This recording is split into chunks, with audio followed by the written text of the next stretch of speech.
The Locked On Podcast Network presents The Big 6 in 60. The 6 biggest national sports stories from the local experts of the Locked On Podcast Network.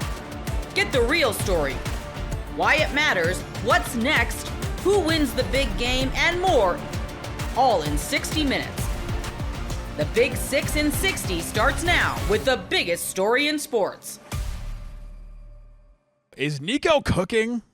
Mavericks get another team-friendly deal from Kyrie Irving. Kyrie Irving had a player option. $43 million, he could have signed it, and if he signed it, and if he just activated it or exercised it or opted into it, whatever verbiage the reporters are using for it now, if he did that, then he would just be an expiring contract. He would be a free agent, an unrestricted free agent next season. And now, according to Mark Stein, Shams Charania, and others, he's going to sign the 3-year, $119 million deal, which is the deal that we had talked about for a little while that would allow the Mavericks to go under the second apron, open up this tax mid-level exception, and it is a team-friendly deal. And honestly, it's a really good deal for the Mavericks. I think it's a pretty fair deal for Kyrie, considering his age and considering the injury status and how good he's been for the Dallas Mavericks too. He has been a really good player for them, and I think he's earned a really good deal. And so honestly, I think Nico's 2 for 2 on the Gafford deal, which is really good, and the Kyrie one. Both of them really good. Huge news for Dallas to lock this in with Kyrie. It had the midnight deadline on Tuesday night to figure out what he was going to do. I think there was a lot of confidence for a long time. This is why for a few months now, we're not reporters, right? We're not sitting here trying to report breaking news and stuff. Every once in a while, we get some nuggets and stuff, and that's what I've been saying this whole time. 2+1, it's going to be a 2+1 deal this coming summer, and that's what happens. It's the 3-year deal, but it's two years plus the player option there, that 1 year. And it was just a matter of hey, are we going to do a opt-in and extension type thing? But the prevailing thought all along was hey, he's gonna decline the option, and then a 2+1. And then the hope of it is so once that came out, I was all right, sweet. You saw the deal, 119. I was here's the cherry on top. Will he take less in that first year to get them under the apron to where it opens up that taxpayer mid-level at that 5.7 number? And then bam, you start getting the reports out that's what the number was going to be. And so that's just huge for Dallas. One, I mean, we'll talk about the roster flexibility in a little bit. You have to bring back Kyrie Irving. Kyrie has meant this much to this team. He has been the leader of the Mavericks. You remember we did our perfect offseason episode, and it was number 1 is draft Cooper Flagg, but maybe the one before that is sign Kyrie, because if they don't sign Kyrie, that's how screwed they would be. Yeah, no, I mean, especially post Luka, you have to lock Kyrie in. He is one of the most popular players in the league. Players love him. Coaches love him. I can't speak. I fired off a tweet. He is one of my favorite. We've been saying at the intro of this pod this year that we've been covering the Mavs for 10 years. He is one of my all-time favorite Dallas Mavericks, and it's only been a couple seasons. Hopefully it's plenty more here. There's a lot of opinions about Kyrie before Dallas, and with fans, media, a lot of different people. But for his time in Dallas, he has been absolutely incredible. He has been fun to cover.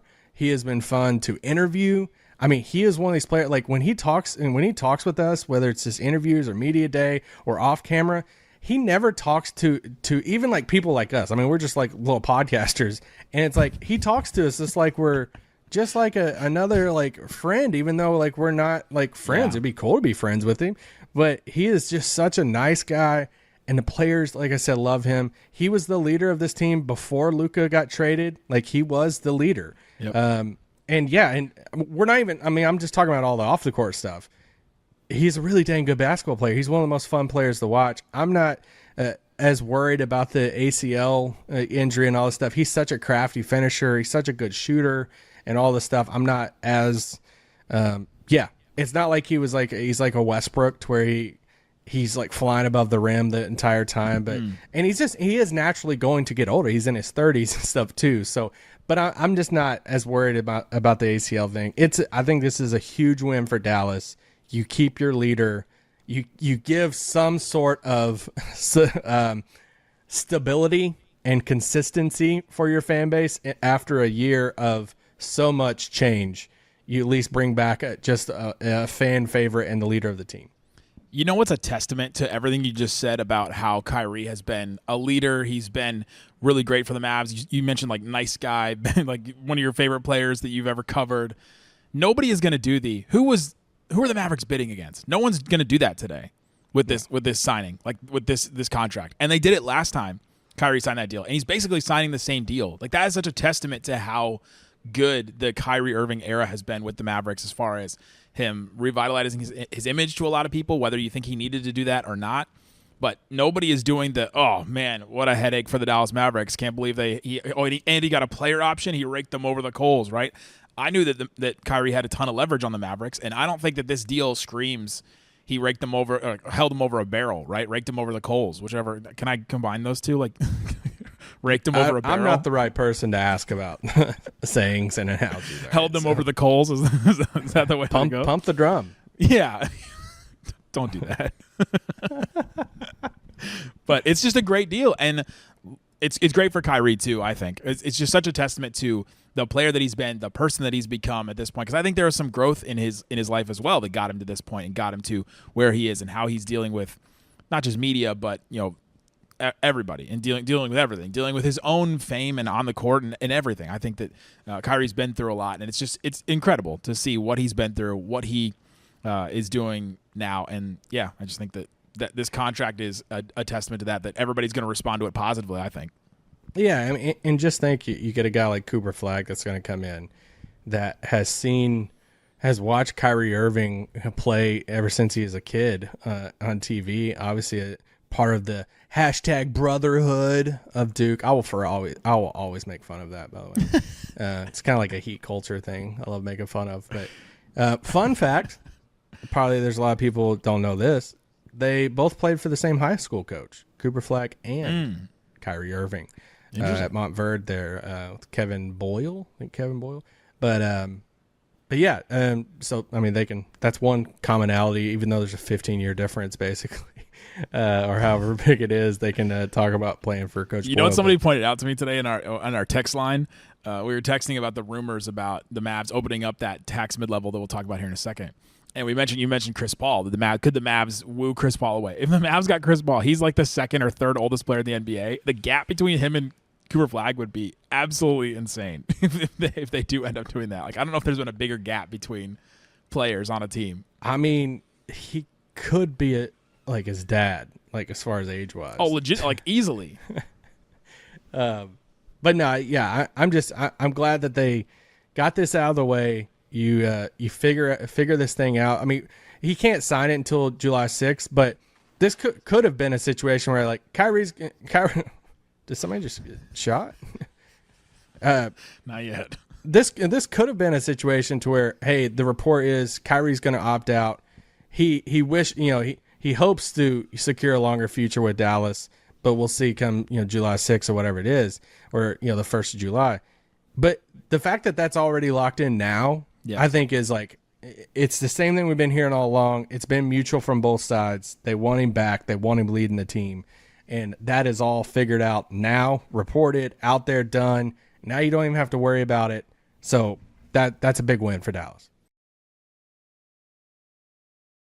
Summer sports are in full swing, and whether you're all about baseball under the lights, golf on the green, or high-stakes soccer action, FanDuel is the best way to make every game even more exciting. You're already following the action. Why not make it a little more thrilling? With FanDuel, you can get in on the game while your friends are getting sunburned at the beach. It's easy to use, fast to pay out, and makes even regular season games feel like must-watch events. Whether I'm placing a same-game parlay or watching a bet right in the ninth inning, FanDuel makes it feel like I'm part of the action. And if you're new to FanDuel, new customers can bet just $5 and get $150 in bonus bets if your first bet wins. Open the FanDuel app today or visit FanDuel.com/lockedon to get started. Aaron Rodgers' appearance on the Pat McAfee show, where he said 2025 is pretty sure is his last season. but that could benefit the Steelers in more ways than one. You are Locked On Steelers, your daily Pittsburgh Steelers podcast. Aaron Rodgers made an appearance yesterday, as we talked about on yesterday's episode leading into this, but he made an appearance on Pat McAfee's show talking about his career, answering several different questions. We'll get to different elements of this, but the crux of it being when he was asked about this being his last year in the NFL, he said, quote, "I'm pretty sure this is it. That's why him and the Steelers just did a 1-year deal. This is really about finishing with the game with a lot of love, fun, and peace, and what a place to finish with one of the cornerstones of the NFL." Then he went to talk a bit about the Pittsburgh Steelers. And that kind of was the biggest news that came out of it. I thought there were some other interesting things that he talked about, especially, saying that he doesn't really have as much of a chip on his shoulder. He said, quote, "I didn't need this. I don't feel the need to prove anything to anybody," which is kind of interesting. He also talked about how he thinks he's tired of people being in his public, being in his life. As far as like the public eye and paparazzi, he can't wait for the private life. And he also says that once he's done with the Steelers, he's out of the public eye. He's just going to be Aaron Rodgers living the private life and doing what he wants to do. And there's a whole lot of other things that go into that. But the big thing for the Steelers, I think, is the fact that Aaron Rodgers is saying, hey, yeah, this is pretty much it. And we all kind of thought it was. I entertained a question on the Locked On Steelers call-in line. By the way, if you ever want to call in, it's 412-223-6644. Leave your name, where you're from, keep your question under a minute. We will have questions later on this show. But I thought it was interesting because when I entertained it, I said, hey, the only way I can see Aaron Rodgers coming back for a second year with the Steelers is if the year one goes so well and they fall like just short of a Super Bowl championship. Because, and this is why I'm giving it like a 98% chance that this is his last season, because either A, the Steelers do kind of what they have been doing. They finished 9-10, maybe even 11 wins. Maybe they win a playoff game if they don't win a playoff game. But as long as they don't get to like the AFC Championship and come up like just short against the Chiefs or the Bills or someone like that, and it's like, they're really close. And if they just add another piece next year, they can really do it. Maybe Aaron Rodgers comes back just for that reason. Because one thing he also talked about in this interview was how much he liked Mike Tomlin and how much it seemed like there's a natural conversation between them. Him and Mike would just check in. He would just talk to each other and check in on each other. And he said it was very natural. And the Steelers respected his space when he said he needed some privacy. So if this year goes very well and he doesn't win a Super Bowl, I can see Aaron Rodgers coming back. Because here's the other flip side of it. Let's go the complete. I don't think there's any way this can happen with the way the Steelers are right now. A lot of things would have to work out for the Steelers this year for this to happen. Let's say they win a Super Bowl.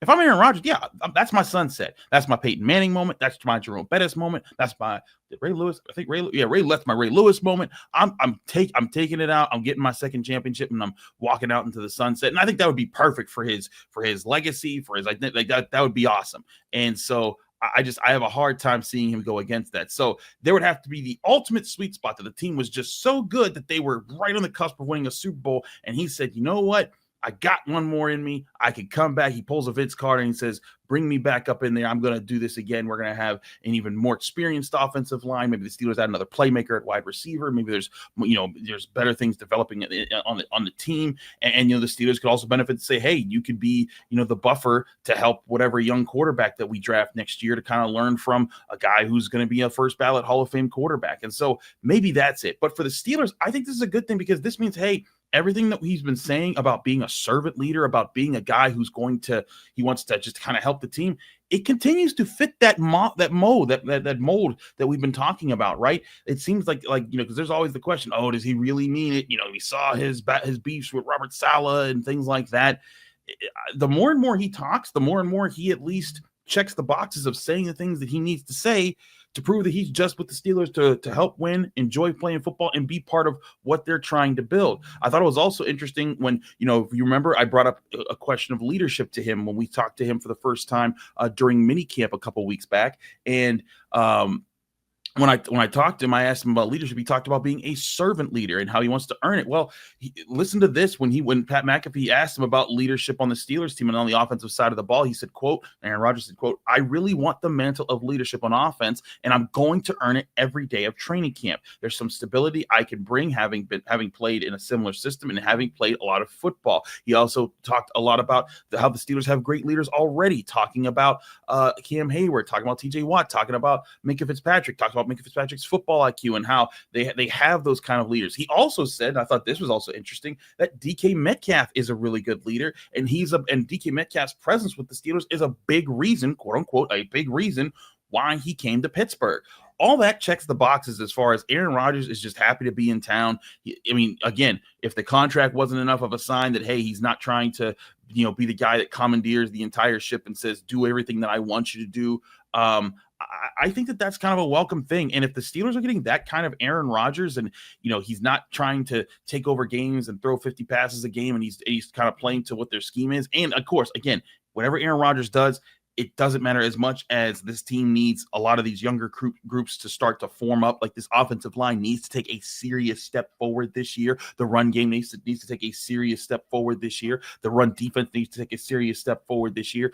Those things need to happen, and you need to see guys like Joey Porter Jr. come into his own. But if those things happen and Aaron Rodgers is just like that quarterback who's just like, hey, I'm just here to help, and he's making smart decisions. And let's face it, I think Aaron Rodgers might be the best cerebral quarterback the Steelers might have ever had, because Ben Roethlisberger was more of a gunslinger than he was a field, reader than anything else. But I think that could be the thing that really helps the Steelers and does give them a chance to be competitive this upcoming year. And again, if the offensive line ain't doing all what they need to do, none of this will really matter as much. Aaron Rodgers will be trying to do some extra things. He'll probably face a lot more pressures.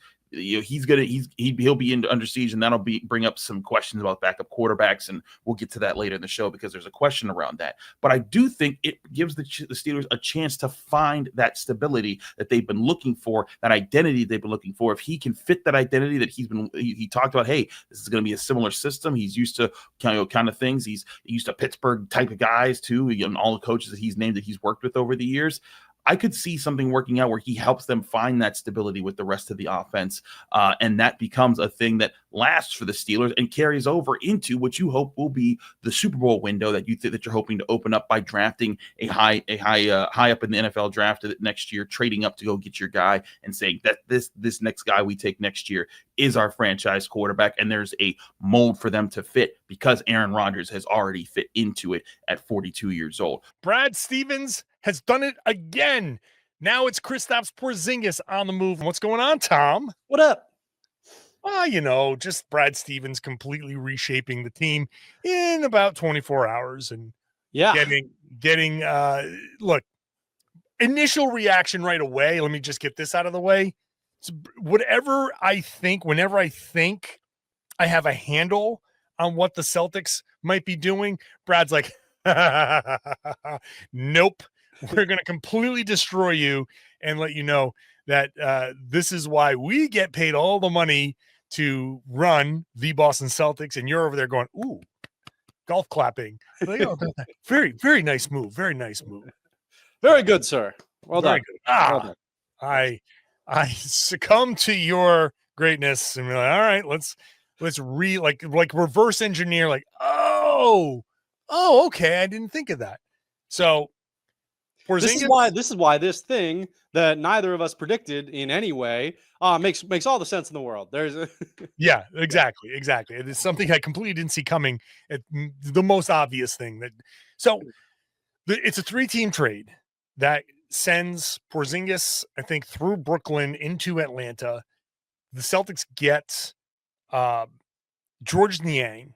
There's a second-round pick going out, second-round pick coming back, so they don't really lose a pick there. And Terrence Mann goes from Atlanta to Brooklyn. So Brooklyn has 5 first-round picks and Terrence Mann. And like, okay, it's just Brooklyn rebuilding, and they control 1/6 of the NBA draft. So their entire summer league team is going to be drafted on one night. Yeah. But the Celtics, the net effect here is in 2 nights or in one 24-hour span, Brad Stevens has gone from $20+ million over the second apron to about $7 million under. Yeah. Turning a $30 million Kristaps Porzingis into an $8 million George Niang. Yeah. By brilliantly using the Brooklyn cap space as kind of like a clearance, like you're laundering money. You're just like laundering you're whatever you want to call it. You're just going, okay, yep, we're just going to wash it right through Brooklyn, comes out clean on the other side. Now the Celtics are under the second apron. Yeah, they're under the second apron after yesterday bringing in a guy who's going to make $27 million next year. Like, and obviously they cut some salary there, but they didn't cut much. And he still managed to get them under the apron. And again, bring in this guy that it's like, hey, if you like, you're in a great position now with Simons, because if you want to take a flyer on him and see like, hey, how does he fit? How does he fit on this team? Yeah, absolutely. You're under the second apron. And if something does pop up where you're like, all right, I mean, hey, we could clear even more. We could get on, we could really get down really there. Like we could really put ourselves in a great salary position. You got it. Also, I mean, you have this $27 million contract. If you want to start making some bigger moves, it's a much. I mean, it's really not that it's a huge surprise, right? Because Brad's been doing this. Like, every time it's like, oh man, Brad's gonna have to make some moves, and then Brad does it, and it's like, yeah, wow, well done. Yeah. But that's pretty much how I feel after. Obviously, I know Celtics fans are kind of hurting, right? Because to like see Drew Holiday go out the door, and like, some people got pretty sick of Porzingis, but like other people really liked him, whatever. But like realistically, I mean, we talked before all this started about what it would mean if the Celtics did this without giving up first round picks, and here we are. Like that might be like. This is, and I hate to be this guy because I want to be like critical. Yeah. I want to be like, okay, we gotta objectively be like, but no, it's like, God, Brad is brilliant here. Okay. So in these two quick moves, he like turning Porzingis into $8 million contract, George Niang, who I apologize to George and his family for constantly referring to him as the piece of paper on which he has signed and agreed to a certain amount of money. But that's really what this is all about, is the contract. But to do that is brilliant. To get, buddy, they are $4.6 million away from the first apron. Yep. They can get under the first apron soon, which opens up another flurry of things. And they didn't have to attach any picks. They can go into Wednesday night and make that 28th pick. Or if Steve Bulpett, his reporting, which is always solid, is to believe like they might be trying to move up. There could be a maneuvering to move up in this draft. I'm shocked. I'm shocked at how quickly they pivoted from Porzingis. They very clearly, I think, saw this opportunity and said, 2 years of Porzingis, neither of them have been healthy. And on top, they've been so careful with him. Yeah. They've been so careful. They did everything right. Talking about treating him with kid gloves.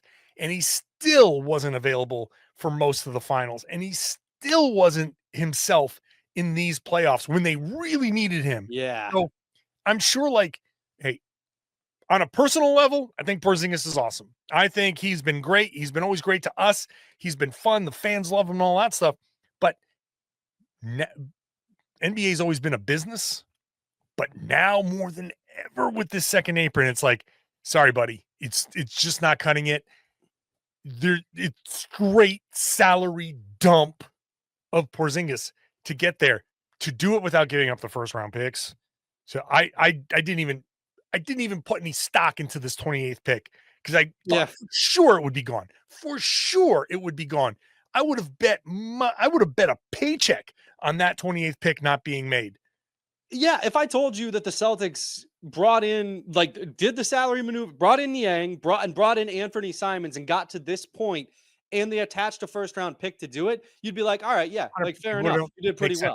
Like you did pretty well. Like Brad did all this with the whole league knowing that he wanted to do this. Yeah. And the whole league very publicly saw that Kristaps Porzingis was not part of either run. Like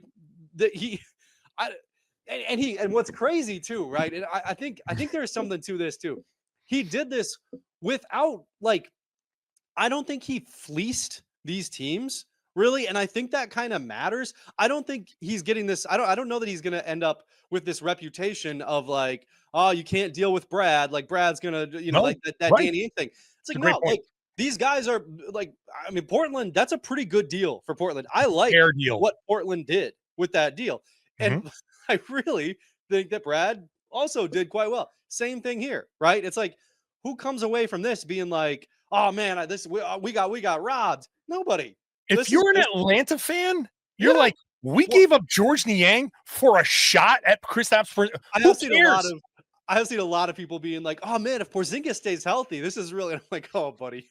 Right. I know. We're like, yeah, we if Sure. Yeah, if but- he does, sure thing, buddy. but who cares if he doesn't? Yeah. Because it's George Niang. Yep. And like, yeah, George Niang and a second round pick, and you get Porzingis and you get to talk yourself into Kristaps Porzingis. You're like, yeah, of course Atlanta makes that deal. Yeah. I haven't even listened to Lockdown Hawks yet, but guarantee they're gonna be like, you would be stupid not to make that deal. Yeah. And Brad just like, here you go. But Boston, on the Boston side, it's like, oh my God, now they have flexibility. They have so much flexibility. Monarch Money isn't just a budgeting app, it's a complete financial command center. You can track all your accounts, investments, and spending in one place so you stop just managing your money and start building wealth instead of juggling multiple apps. You can use Monarch to check your finances, track spending, and even plan long-term goals. Managing money with your partner is smoother than ever. You can track shared and personal accounts, set goals, and stay on the same page without the stress. Take control of your finances with Monarch Money. Use code LOCKEDONNFL at monarchmoney.com for 50% off your first year. That's monarchmoney.com. Code LOCKEDONNFL for half off your first year. Kristaps Porzingis is coming to the Atlanta Hawks. You are Locked On Hawks, your daily Atlanta Hawks podcast. And there was some Terrence Mann buzz throughout the day. Then there was a little bit of a ripple behind the scenes about Kristaps Porzingis.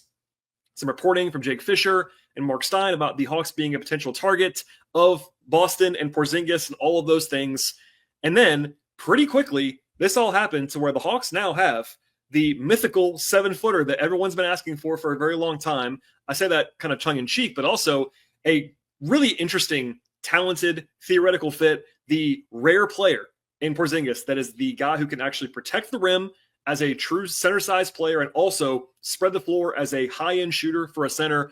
Everyone wants that kind of player. He is that kind of player when he is healthy, and that is a big caveat when he is healthy. But we'll get into the angles of the trade in emergency fashion, and then I will have a second podcast later on tonight about the draft and the fallout there. So PSA, the Hawks still have a 13th pick in the draft. That still matters. Center is no longer, for me, it was never a huge priority anyway in the draft, but now it's probably not a huge priority in the draft no matter what. We'll get into all that later on. But for now, this is going to be a podcast about the trade and the fallout of the trade. The deal is as follows from the Hawks side. This is what matters. This is the Hawks podcast. The Hawks are sending out Terrence Mann, George Niang, and the number 22 pick in the draft on Wednesday. Their second of their first-round picks. That was the Lakers pick from the DeJounte Murray trade. The Hawks are getting Porzingis from Boston, and it's been reported that there is a second-round pick coming to Atlanta. Now, I didn't want to wait only for this. I'm monitoring my phone as I'm talking to you.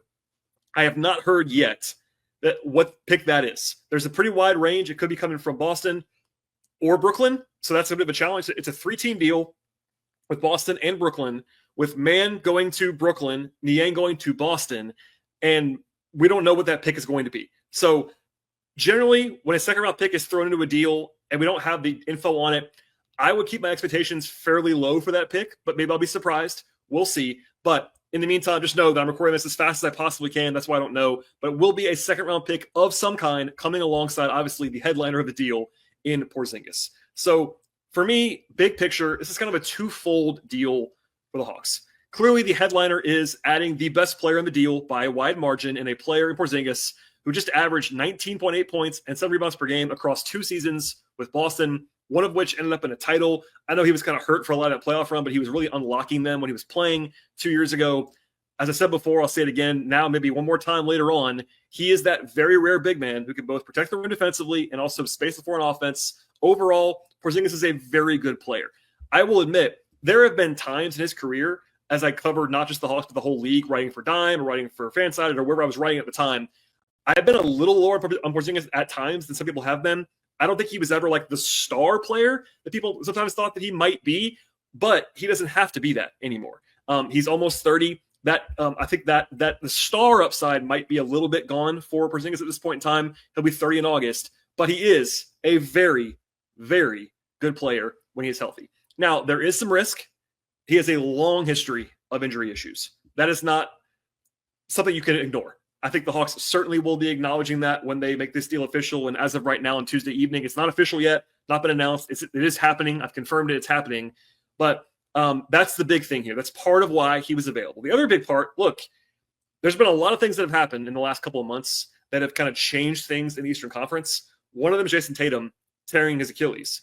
And that injury led to Boston being in cost-cutting mode even more than they might have been before. They've already traded Drew Holiday. Now they've traded Porzingis. He was much more available for a deal like this than he would have been if they had Tatum available. But for Boston, it's not a Boston podcast, but they wanted to cut money. That was the biggest thing here, and they were able to do that. They got Porzingis off their books, and all they had to bring in was George Niang. And George Niang is not making nearly what Porzingis is making. So that's very interesting as far as the money stuff is concerned. They're going to save a ton of money. But there was a mystery illness this year for Porzingis. He came back, but was like very clearly not well. And when I say mystery, there actually is a mystery. We don't know, and he doesn't know what his injury was. He actually sent a social media post out earlier today that I actually found after the trade where he was expressing he's been feeling good. He's ready to play with the national team this summer. That's all good. That's a good sign. But it's just worth keeping in mind that one of the reasons why the price is what it is that Porzingis is not the most durable player. That is the one risk of this deal, if there is any risk. But look, he potentially unlocks a ton for the Hawks. The upside of the Hawks is so much higher right now than it was 24 hours ago. That matters a lot. Even if some of the downside risk of these sort of being able to be out there, durability is part of this. Now, as far as how they got here, I shared a screenshot on Twitter tonight of a text that I sent to someone earlier on. I took out their information, just showed the one text I sent, and basically was saying that I was hearing that Terrence Mann was being kind of shopped around the league. And from what I understand, especially now, like that was the case. Not about Terrence, but as I've said literally yesterday on the show, I said this. The only contract on the Hawks books that was, in my mind, anywhere near being underwater or negative was Terrence Mann.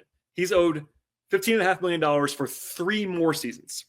And he's not a bad player. He's actually a good player. He's a rotation player. But if you poll the league, that was a negative value contract, which is why the Hawks were trying to, get off that contract from what I heard. Now, I actually know from people that I talked to from 2 different teams today, doesn't really matter now, but they actually had direct talks about Mann in the last couple of days. So this is not just a Boston thing with Mann. The Hawks were trying to get off Terrence Mann. That's pretty clear. Now, this was the biggest swing deal that I heard of. A lot of the other ones were like more practical, like maybe Mann and a 2nd-round pick or something like that. This is a bigger swing, but, it was clear they were trying to get off Mann and 3-year contract.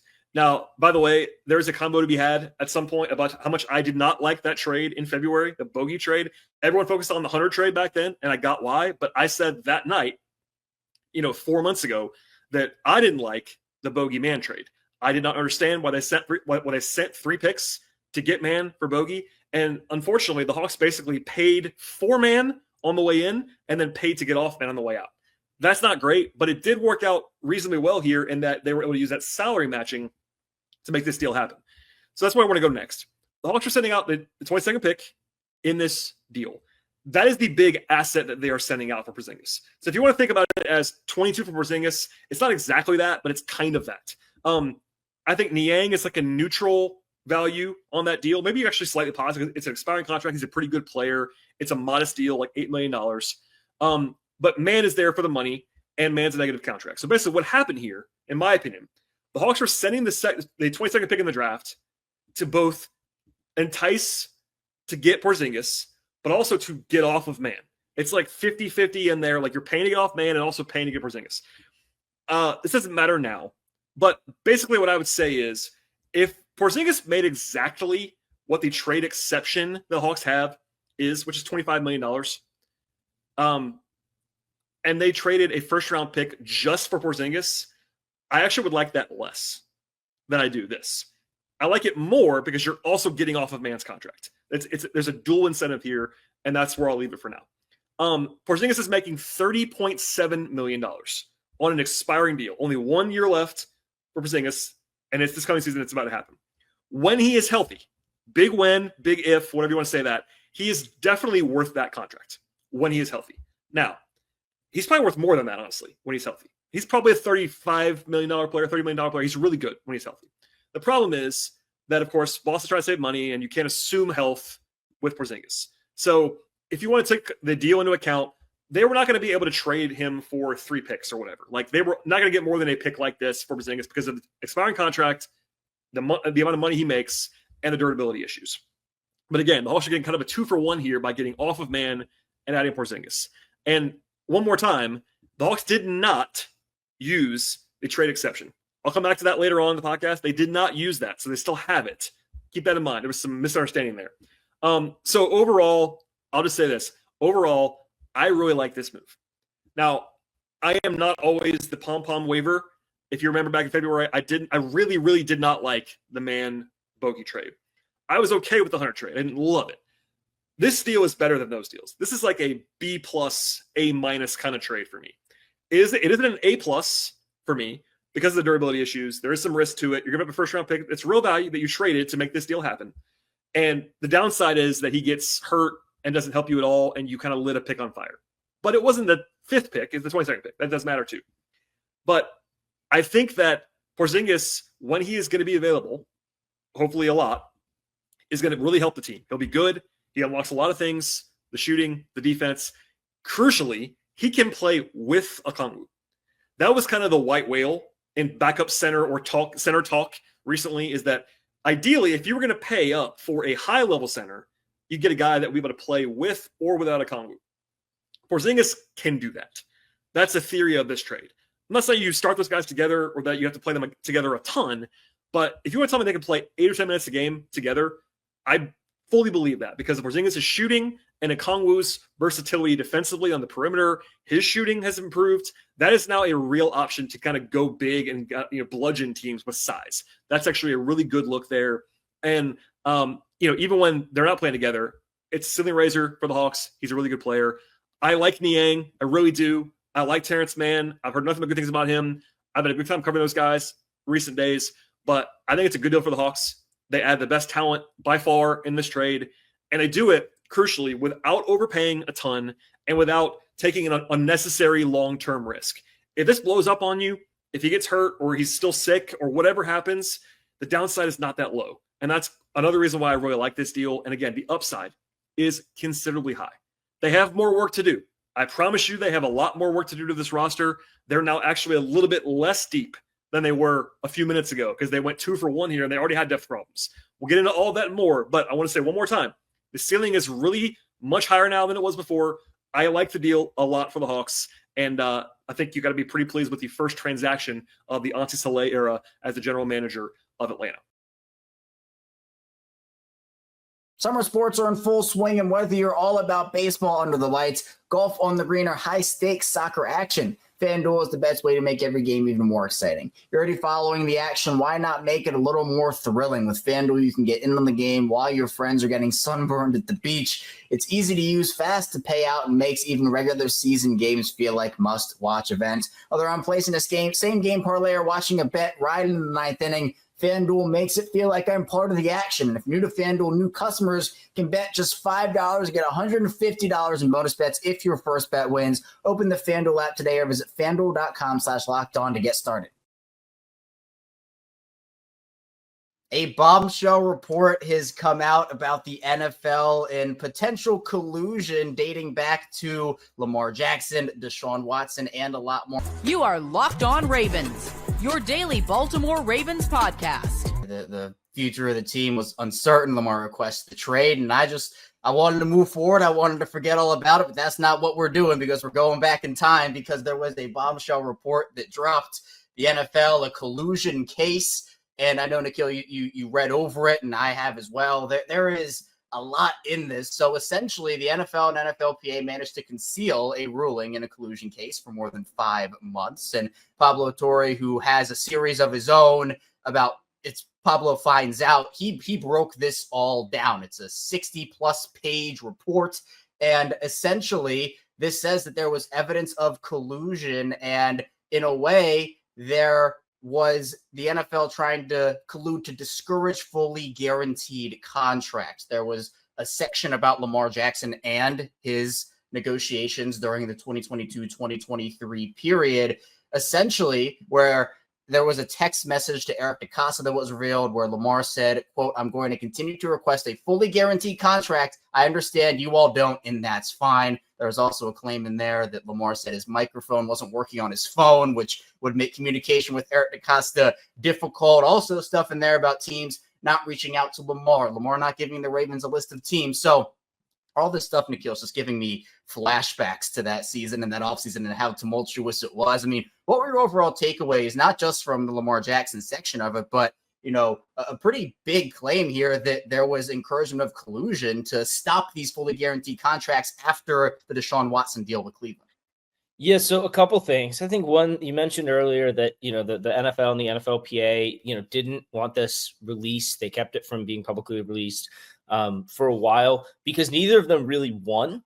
Right. The NFLPA was able to prove that there was some collusive behavior between, you know, the NFL teams in terms of fully guaranteed contracts for quarterbacks, but they couldn't prove that there was like enough collusive behavior that actually resulted in damages to those players is kind of the bird's eye view of why they don't want to release, because neither side won.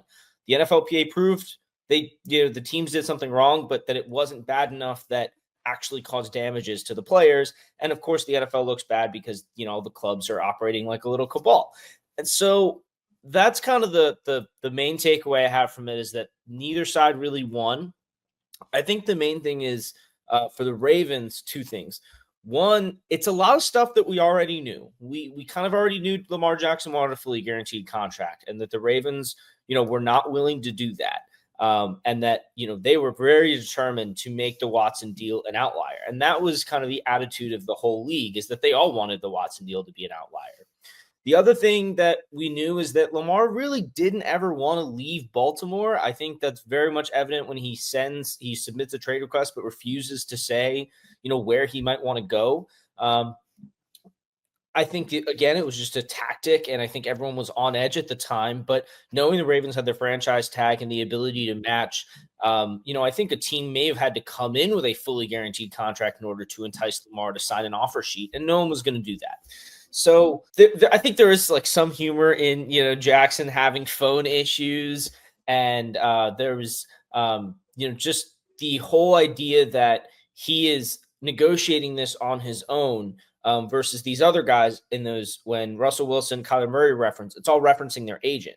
So I think that was another really interesting angle, is that Lamar is kind of navigating all of this alone, and that leads to not just communication issues, but kind of the whims of the player. Because I think the thing that I thought was really interesting is that DeCosta was surprised that he accepted that draft eve offer that he ultimately signed. That was something that was included in that report. So, like I said, a lot of things that we already kind of hinted at, that we suspected, but it is interesting to see kind of the confirmation, and that, you know, the NFLPA could prove that there was communication between these owners and there was a real desire. And I think we already knew there was a real desire of teams to make the Watson contract an outlier, but that the NFLPA was kind of able to piece it together and present that. What's interesting is I don't know what really impact it has on the future. That seems like that fully guaranteed contract battle was lost for teams or for players. So. Yeah, and, you know, I think the big thing with Lamar's deal, which, you know, ended up being 5 years, 260 with 135 guaranteed at signing, goes up to obviously 185 in total guaranteed money. That deal is now the 10th highest deal in terms of average annual value in the league right now. Lamar and Nikhil, we know the extension that could be coming down the pipeline at some point becomes the biggest conversation with this. And you mentioned the future, how you think it, you know, may or may not impact it. What do you see with the Ravens and Lamar this time around? Because again, it's going to be some of the same conversations. There is still time. You know, it's not like this whole contract thing, and they were up against the clock. They had to do the whole franchise tag thing to keep them there. There was all this conversation. Oh, the Ravens, if a team wants to negotiate with him, the Ravens, they're going to do all the hard work and the Ravens will just match it. And so that was one of the reasons why, maybe teams didn't reach out this way, didn't reach out that way. But I think this report, you're right. I think a lot of this was kind of already assumed, already known, but it gives more context to it. How do you think that the negotiations this time, maybe with this report holding any sort of weight, could go? Yeah, I'm not sure how much weight the report holds. It's clear the relationship between Jackson and the Ravens is still very solid. They signed his best friend. They signed DeAndre Hopkins this offseason. They've been very committed. And it seems like he has a little more input in some roster decisions. And so that is certainly evidence that they kind of have a long-term plan together. But in terms of his next deal, I think what this report and really looking back on his last deal tells us is that Jackson was signed for cheap. Like you're saying, his deal quickly dropped to 10th with guys who signed later that offseason. And I think that he is going to recognize that he's signing with 2 years left on his deal. He's going to extend himself, or he's got 3 years left on his deal right now. He's going to extend. You would have to imagine it's at least 3 years on top of that. And he's going to have to ask himself, okay, Dak Prescott's at the top of the market at $60 million. Will I take a 62 and a half, a more symbolic bump above him like he took above Jalen Hurts? Or do I want to say, look, I am the best football player on the planet. I want $65 million a year because I know in the next couple of years, all of these other guys are going to catch up and start to outpace me. And so I think that's probably where, this negotiation is going to come down to, is his ability, one, to kind of fully reset the market instead of just barely outpacing the next guy. And I also think, like we've been talking about all day, it's going to be the guarantees. And Josh Allen really blew that out of the water with $250 million fully guaranteed, $147 million fully guaranteed, $250 million in total guarantees. And the Ravens are going to have to find a way to top that. And I think that's actually going to be the big battleground, is how much of that money is total investing guarantees versus fully guaranteed at signing. And the big thing is, just like you mentioned in this report, apparently Eric DeCosta offered Lamar Jackson 2 different 3-year contracts that DeCosta himself considered to be fully guaranteed, but Lamar did not accept either of those and then requested a trade right after that. So I think, Lamar's perspective of what is fully guaranteed versus Eric DeCosta and the Ravens' perspective on what is fully guaranteed and just the intricacies that go within that is going to be a major talking point. I know that, we can't speak in, this exact date Nikhil Lamar is going to sign this extension, but would you expect something to happen before the season, or is this something that you feel like, because I don't think during the year they're going to negotiate. That was clear last time that this whole thing happened. With that cutoff date in mind, do you feel like it's possible? Because they need to clear up cap space in one way or the other. Lamar would certainly help them, or do you think that this could be a next offseason conversation?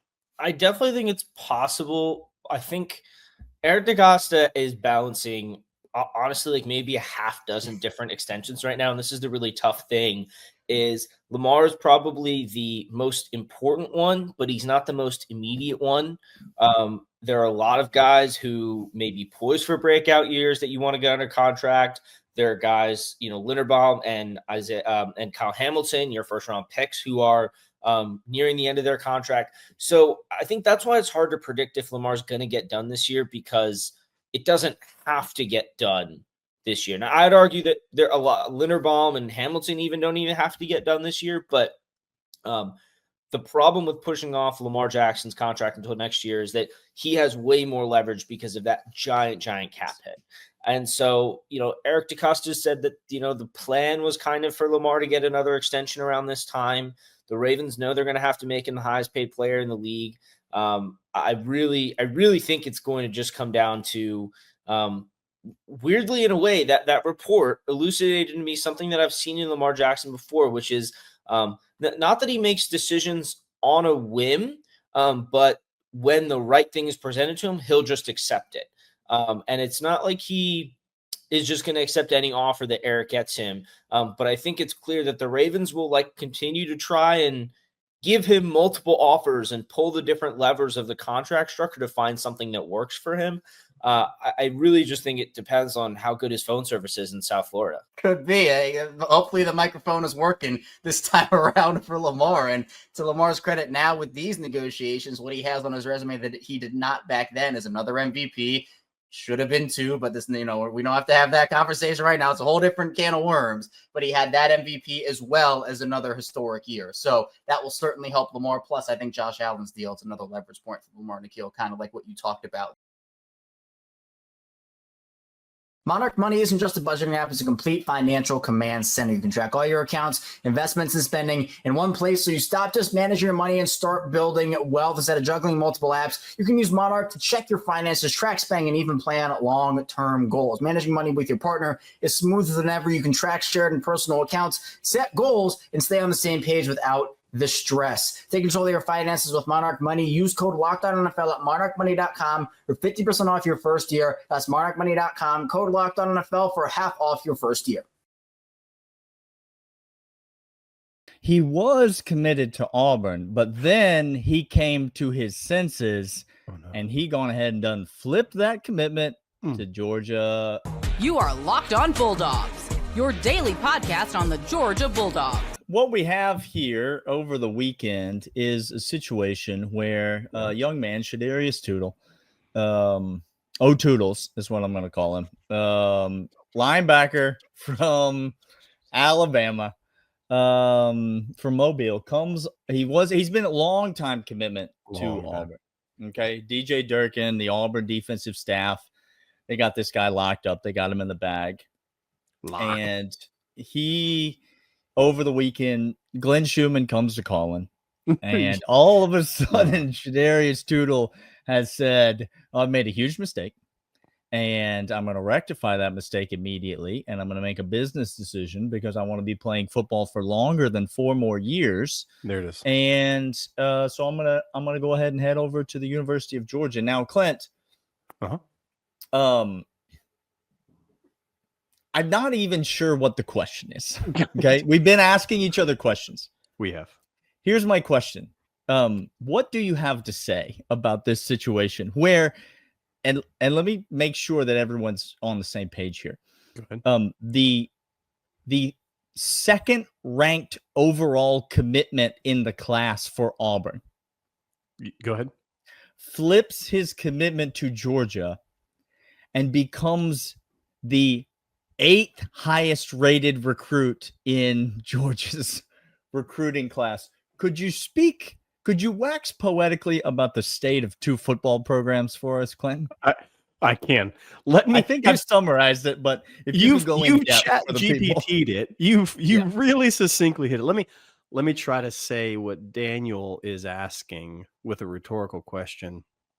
At what point do you put the final nail in the coffin for Auburn? Is what you're really asking. At what point do you just need to look around, Auburn fan, who's here, by the way? Georgia fans are here because we like our team. We're not in other people's podcasts because I only like the Georgia football team. Many other people are not, which is bizarre to me. It truly is bizarre. What it means is this. Auburn's is a train wreck, has been a train wreck. We call it a rivalry game. Hasn't been no rivalry game in a hot minute. Again, Jake Fromm completed 1.5 passes, and that was the last time it was competitive for anybody in an Auburn Tiger Wars Plainsman Eagle thing. Ever since then, it has been a shellacking. I mean, there's no other way to talk about this other than an utter beatdown on the field, off the field. You guys got Owen Popo, and that was like the last one that you really felt good about. I know what I did there, by the way, people. Other than that, Freeze, Clint, it's been the thing that he could do was not win football games. Can't do as coach, but the thing that he could do was the recruiting. You talk to Auburn fans. The recruiting.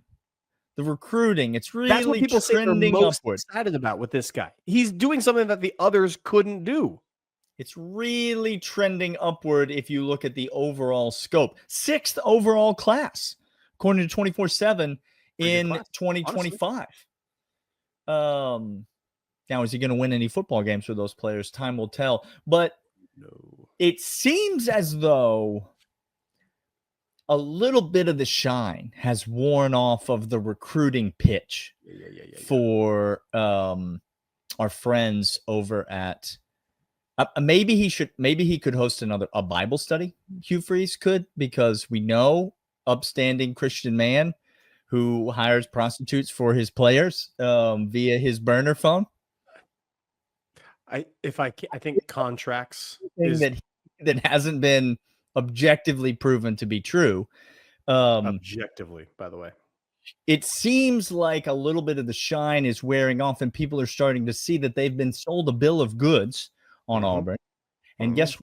That number 6 recruiting class from last year, there's going to be a lot of activity in the transfer portal because, Clint, I don't see Hugh Freeze lasting much longer at Auburn. People talking about a couple of coaches that are going to be on the hot seat this coming year.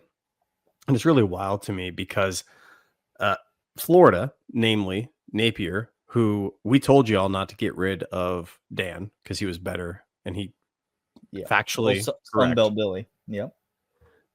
People saying that actually Billy Napier might have a really, really good squad. Daniel and I are actually pretty high on Florida this year, talent-wise. Just comes down to Billy coaching.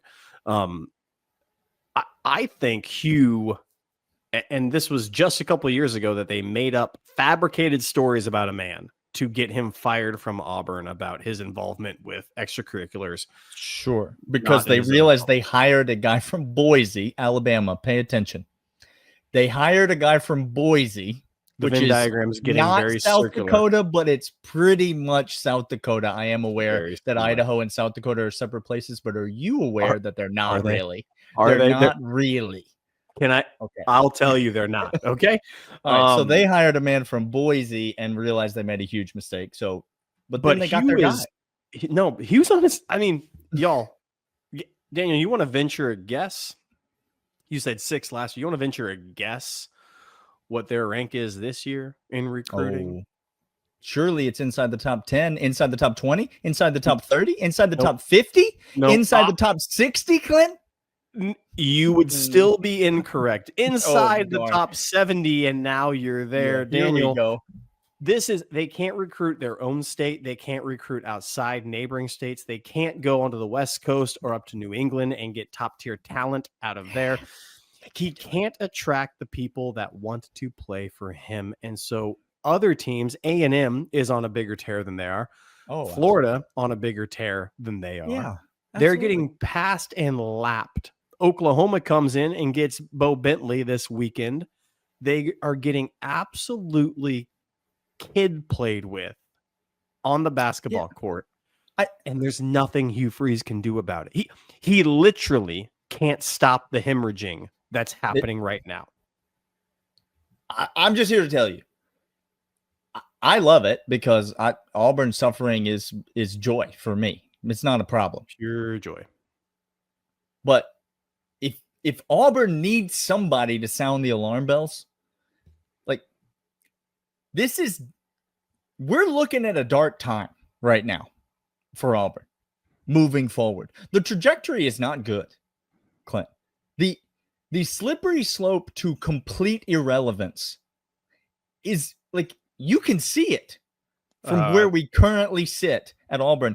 This football season for Hugh Freeze is so incredibly important because he might already be behind the 8 ball on the 2026 class. We know that. Correct. But if he doesn't validate some of the recruiting and transfer portal work that he's done previously this year, that's it.